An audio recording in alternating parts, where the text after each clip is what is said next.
తప్పకుండా అండి. అవును, నిజంగానే ఉప్మాలో కొంచెం పాలు వేస్తే చాలా బాగుంటుంది. ఇంకా ఉప్మాలో జీడిపప్పు గురించి చెప్పనక్కర్లేదు. అందులో మనకి ఇష్టమున్న వెజిటేబుల్స్ కూడా యాడ్ చేసుకోవచ్చు. ఈరోజు రాగిణి గారి కోసం నేను అన్నీ తీసి పెట్టుకున్నాను చూడండి. జీడిపప్పు తీసుకున్నాను, అలాగే పాలు రెడీగా ఉన్నాయి, ఇంకా ఉప్మా రవ్వ, కొంచెం క్యారెట్ అడిగారు కాబట్టి కొన్ని క్యారెట్ కూడా తీసుకున్నాను. మీకు ఇష్టం ఉంటే ఇంకా వెజిటేబుల్స్ యాడ్ చేసుకోవచ్చు. వెజిటేబుల్స్ వద్దు అనుకుంటే కనుక జీడిపప్పునే ఎక్కువ వేసుకుంటే బాగుంటుంది. మరి పొయ్యి మీద కడాయి పెట్టుకున్నాను.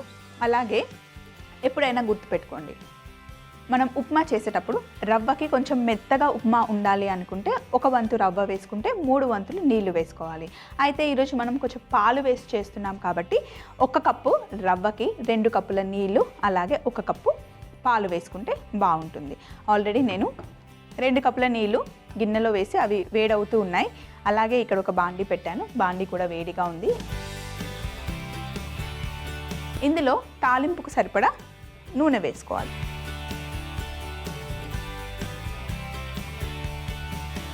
ఇప్పుడు ఇందులో కొద్దిగా ఆవాలు వేసుకుందాం.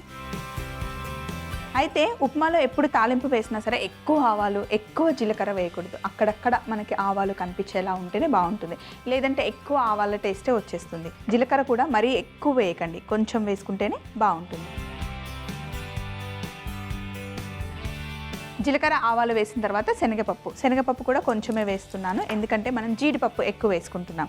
అయితే జీడిపప్పు కొన్నేమో చిన్న చిన్న పీసెస్ వేసుకుంటున్నాము, అలాగే కొన్నేమో ఇలా సగం జీడిపప్పును వేస్తున్నాం. చూడ్డానికి ఇవి చాలా బాగుంటాయి. ఇవేమో ప్రతి ఒక్క బైట్లో మనకి ప్రతి ఒక్క స్పూన్లో జీడిపప్పు తగిలితే బాగుంటుందని చిన్న చిన్న పీసెస్ వేసుకుంటున్నాం అన్నమాట. సో ఇప్పుడు శనగపప్పు వేసాం కదా, కాస్తంత అల్లం కాస్త వేగిన తర్వాత జీడిపప్పు వేసుకుందాం. ఇప్పుడు ఇందులో జీడిపప్పు,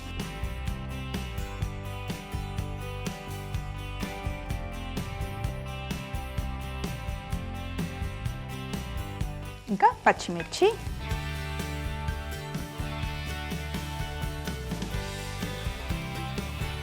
అలాగే ఉల్లిపాయలు, సన్నగా తరిగి పెట్టుకున్న ఉల్లిపాయలు.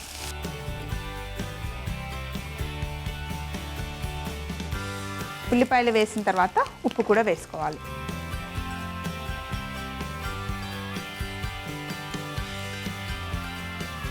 ఉల్లిపాయలతో పాటు చిన్నగా కట్ చేసి పెట్టుకున్న క్యారెట్ కూడా వేసేద్దాం.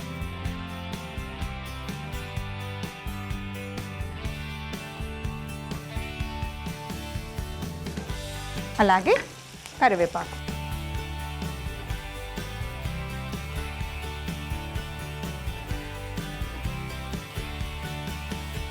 ఇది మటుకి చక్కగా బాగా వేగాలన్నమాట. కొంచెం వేగిన తర్వాత ఇందులోనే డైరెక్ట్గా రవ్వ వేసి వేయించుకుంటే కనుక చాలా బాగుంటుంది. ఇప్పుడు ఇందులో రవ్వ వేసేద్దాం. చాలామంది రవ్వని ముందుగా వేయించి పెట్టుకుంటారు, అలా కాదండి. తాలింపులో రవ్వ వేయించితే ఎప్పుడు రుచి చాలా బాగుంటుంది. చక్కగా అన్ని మసాలా, ఉప్పు వేస్తాం కదా, అల్లం ఫ్లేవర్ అవన్నీ రవ్వకి పట్టుకొని వేగడం వల్ల చాలా బాగుంటుంది అన్నమాట. ముందు వేయించిన దానికన్నా ఇలా వేయించితే బాగుంటుంది. ఈసారి ఇలా ట్రై చేయండి. రవ్వ సరిగా వేగలేదనుకోండి, ఉప్మా అంత బాగుండదు. రవ్వ మంచిగా వేగాలి, పచ్చివాసన అంతా పోవాలి. అక్కడ ఆల్రెడీ నీళ్లు బాగా మరుగుతున్నాయి. 1 కప్పు రవ్వ వేసుకున్నాం, 2 కప్పుల నీళ్లు వేసుకున్నాం, అలాగే ఇంకొక కప్పు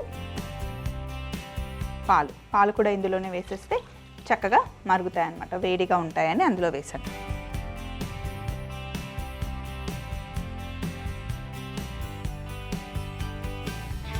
ఇప్పుడు ఇందులో మనం పాలు పోసి పెట్టుకున్నాం కదా, నీళ్లు, పాలు, ఇవి ఇందులో వేసాం.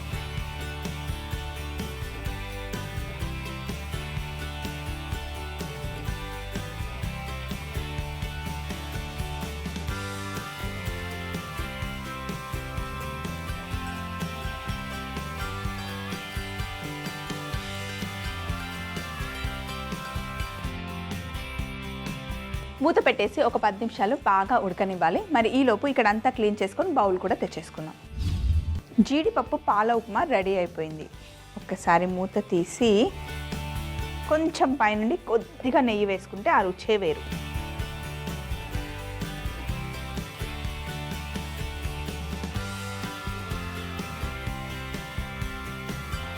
మిక్స్ చేసుకొని స్టవ్ ఆఫ్ చేసేద్దాం.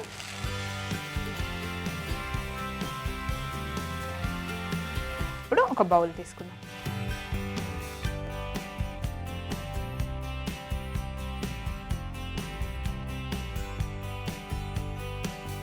వేడి వేడి జీడిపప్పు ఇంకా పాలు వేసిన ఉప్మా అసలు చాలా బాగుంటుంది. అయితే ఉప్మా ఎప్పుడైనా సరే కొంచెం ఏదైనా పచ్చడితో అయినా లేదా కొంతమంది చక్కెరతో చాలా ఇష్టపడతారు. సో అవి రెండు పక్కన పెట్టాను, మీకు ఏది ఇష్టం ఉంటే వాటితో తినండి. మరి చూసారు కదా, వేడి వేడి జీడిపప్పు పాల ఉప్మా చాలా చాలా బాగుంటుంది. తయారీ విధానం మీరు మరొకసారి చూస్తూ ఉండండి.